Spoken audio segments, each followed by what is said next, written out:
Une vie remplie de l'esprit, à un certain moment, j'étais si abattu que je me suis demandé si je devais poursuivre mon ministère.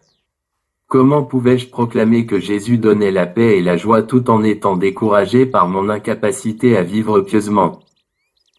Je comprenais ce que signifiait le « fruit de l'esprit » Galates 5 versets 22 et 23, mais d'une journée à l'autre, je ne savais jamais si ces caractéristiques allaient se manifester dans ma vie.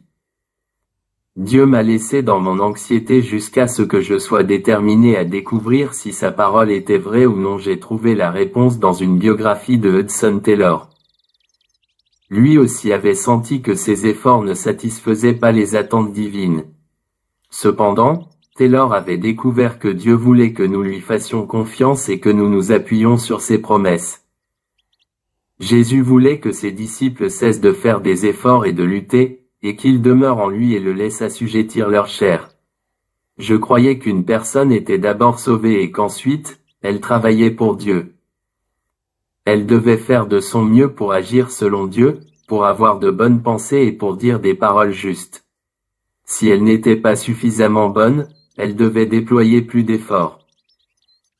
Ces objectifs inatteignables m'épuisaient. L'idée de laisser Jésus agir en moi m'a semblé à la fois biblique et libératrice. Un sarment de vigne ne porte pas de fruits grâce à ses efforts, il demeure tout simplement attaché au cep et porte du fruit. Le cep fait tout le travail. De la même manière, les croyants doivent être unis à leur Sauveur pour porter du fruit spirituel. Lecture de Galates 5 versets 22 et 23, mais le fruit de l'esprit c'est l'amour, la joie, la paix, la patience, l'amabilité, la bonté, la fidélité, la douceur, la maîtrise de soi. La loi ne condamne certes pas de telles choses.